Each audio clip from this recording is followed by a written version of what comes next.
Aaron here from Got Our Garage. Raise your hand if you're annoyed of the start-stop feature on these modern Hondas. Personally, I think it's a safety issue because if your car is off, it takes a little longer to turn on and get moving. So if you're at a stoplight or a stop sign and you notice someone coming at you really fast about to crash into you, you might not be able to move in time where you otherwise would.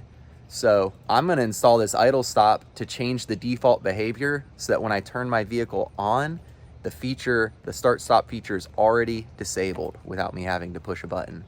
Personally, I think Honda should consider making this an option because I don't think it's worth the gas savings.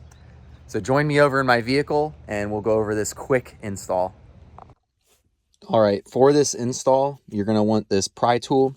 The idle stop video includes a flathead screwdriver, so obviously more people have flathead screwdrivers, but the first step requires a good bit of leverage, and this elbow end right here really helps provide it. Let's take a look inside the box here real quick.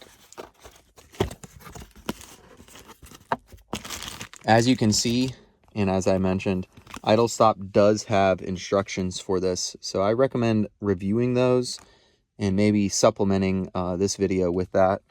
The first part is the hardest part, which is getting off this trim piece right here. This is where the leverage provided by this pry tool comes in handy.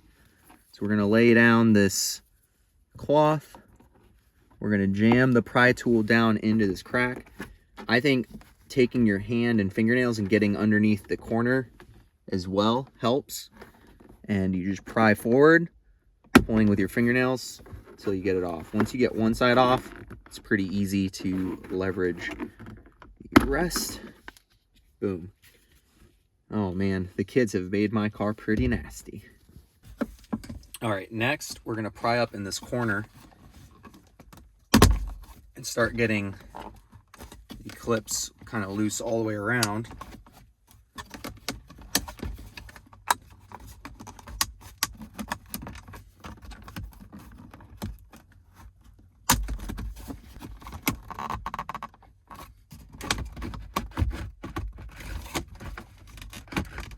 This last corner is giving me a little bit of trouble.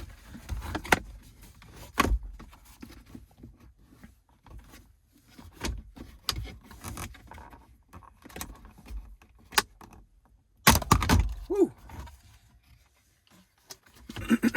All right, once you have the cup holder out, go ahead and unclip all the clips.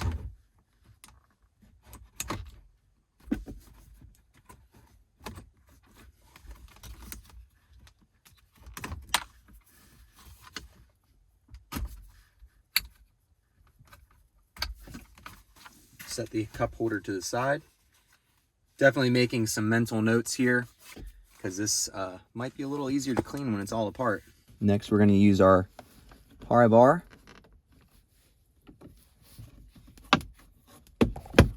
Up on the charging pad here.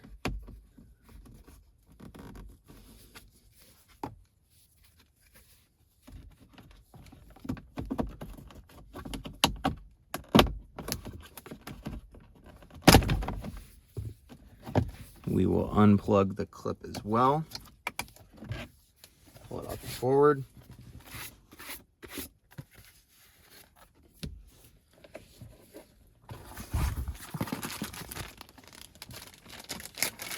Next, we open up the idle stop. Pull out the contents.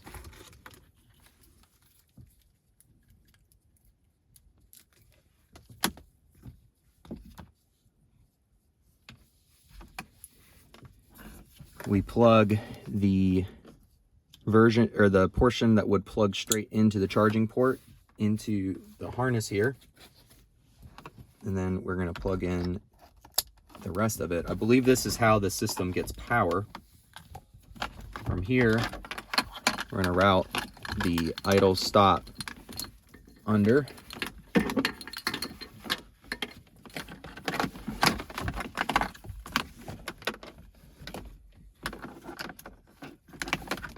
And get this charging pad slid back in. There's a tab in the back that it slides into, and then you simply push it back down just as it was before. Now we're going to connect the portion that plugged into the switch into the idle stop.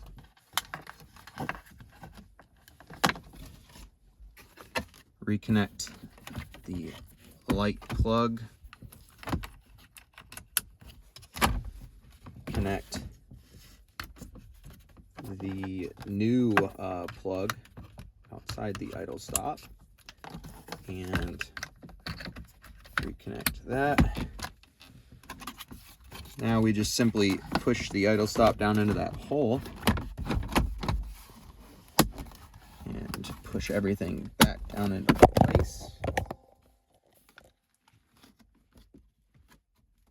Dropping your recording device along the way.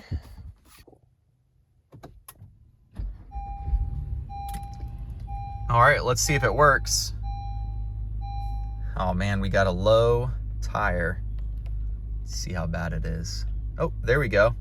So you can see in the top left corner, idle stop is off. So we've successfully deactivated that system. Let's take a look here at our tire pressure.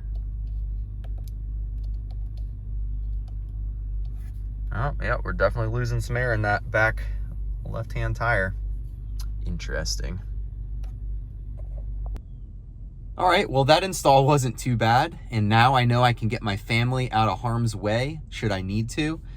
Anyways, check out Idlestopper if you haven't already, if you are tired of pushing that button or getting caught off guard sometimes. And Honda, you should consider making this an option that can be disabled in the settings. Thank you. Have a great day. Check out Goddard Garage and Goddard Adventure, our 2 YouTube channels.